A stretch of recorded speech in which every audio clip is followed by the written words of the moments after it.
तुला राशि व्यक्ति जो अपने लिए करता है वह उसके साथ चला जाएगा।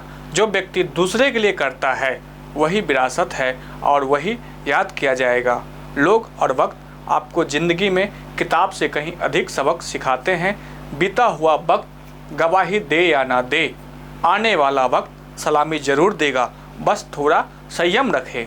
नमस्कार दोस्तों, मैं हूं पीके पंडित और आपका अपने चैनल आज की न्यूज़ में हार्दिक स्वागत करता हूं। ज्योतिष एक प्राचीन विज्ञान है जो ग्रहों, नक्षत्रों और अन्य खगोलीय पिंडों की स्थितियों और उनके परिवर्तन से मानव जीवन और पृथ्वी पर होने वाली घटनाओं का अध्ययन करता है।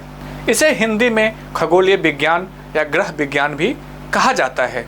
लेकिन ज्योतिष सिर्फ खगोल की भौतिक स्थिति का अध्ययन नहीं है, बल्कि यह ग्रहों के प्रभावों को समझकर भविष्य की संभावनाओं और जीवन की दिशा निर्देश प्रदान करने का विज्ञान है।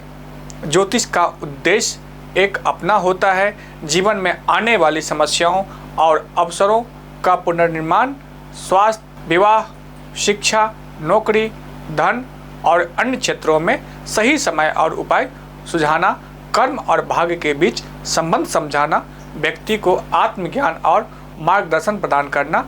ज्योतिष वह विज्ञान है जो ब्रह्मांड के पिंडों की स्थिति और गति को समझकर हमारे जीवन के उतार चढ़ाव को समझाने और बेहतरीन बनाने में मदद करता है।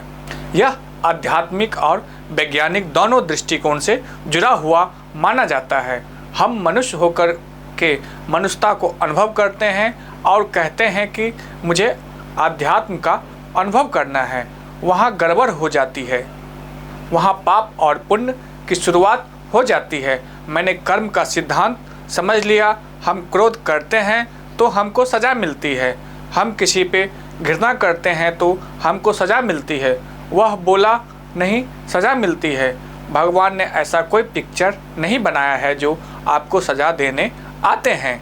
जो भाव आप लेकर के आते हैं, अगर प्रेम का भाव लाते हैं तो वह भाव आपको प्रेम देता है। अगर किसी को सज़ा देने के भाव हम लेकर के आते हैं तो कोई और हमको सज़ा नहीं देता। वही हमारा भाव ही हमको सज़ा क्रिएट करता है, क्योंकि मेरे भीतर जो भाव उठता है उसी से ही मेरा भाग्य पैदा होता है, उसी से ही मेरे जीवन के सुख और दुखों की उत्पत्ति होती है। इसलिए अपने भाव को ज़रूर समझें। शुद्ध भावना का यही मतलब है। क्रोध किया किसी पर तो भावना शुद्ध हुई कि अशुद्ध, तो कोई और नहीं आएगा हमको सज़ा देने, वह आपका क्रोध ही आपको सज़ा देगा।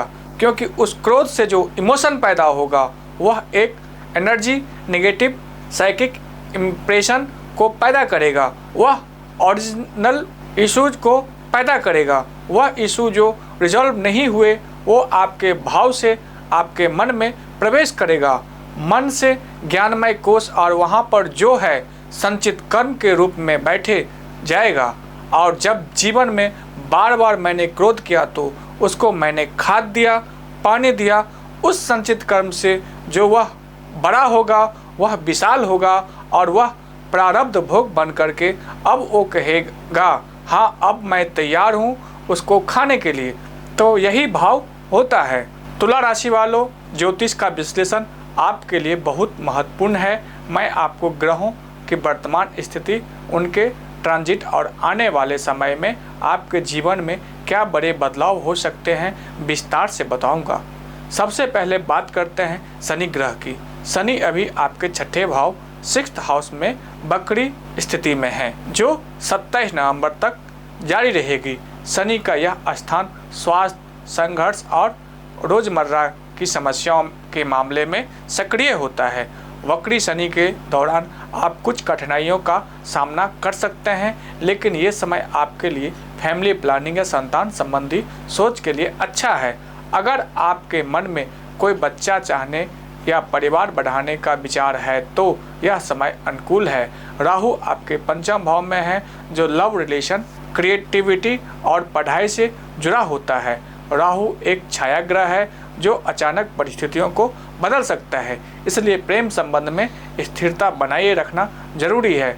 मिसअंडरस्टैंडिंग और तनाव हो सकता है, तो धैर्य और समझदारी से काम ले। गुरु बृहस्पति अभी आपके नवम भाव 9th हाउस में मार्गी हैं और 20 अक्टूबर को वह आपके 10th भाव कैरियर हाउस में उच्च स्थान हो जाएंगे। इसका मतलब है कि कैरियर, नौकरी और नाम प्रतिष्ठा के क्षेत्र में आपको अच्छे अवसर मिल सकता है। खासकर 14 सितंबर से मध्य नवंबर तक का समय नौकरी पाने, प्रमोशन व सम्मान प्राप्त करने के लिए शुभ रहेगा। शुक्र ग्रह 14 सितंबर को आपके प्रथम भाव 1st हाउस में प्रवेश करेंगे। यह आपके लिए बहुत सौभाग्यशाली समय होगा। शुक्र आपकी राशि का स्वामी है जो लग्जरी, सुख, सुविधा, प्रेम और सौंदर्य से जुड़ा है। इस अवधि में आपकी इच्छाएं पूरी होंगी, आपको आराम और सुख मिलेगा। साथ ही 28 अक्टूबर से मंगल ग्रह वृश्चिक राशि में प्रवेश करेगा, जिससे आपकी ऊर्जा और उत्साह में वृद्धि होगी। कुछ जरूरी सलाहें, राजनीति से दूर रहें, खासकर नवंबर तक विवाद और तनाव से बचें। किसी को भी बिना पूरी जानकारी के उधार या पैसा न दे। ट्रांजैक्शन में सावधानी रखें। पढ़ाई या प्रतियोगी परीक्षाओं में भाग ले। यह समय आपके लिए अनुकूल है। पंछियों को दाना पानी दे, यह आपके लिए शुभ फल देगा। रोजाना शुक्र के बीज मंत्र का जाप करें। गायत्री मंत्र और हनुमान चालीसा का नियमित पाठ करें। इससे आपके मानसिक शांति और ऊर्जा मिलेगी। दोस्तों, यह समय आपके लिए नए अवसरों और सकारात्मक बदलावों का है। बस थोड़ा सावधानी और समझदारी से काम लें। वीडियो पसंद आए तो लाइक और शेयर जरूर करें। बने रहे हमारे साथ। धन्यवाद।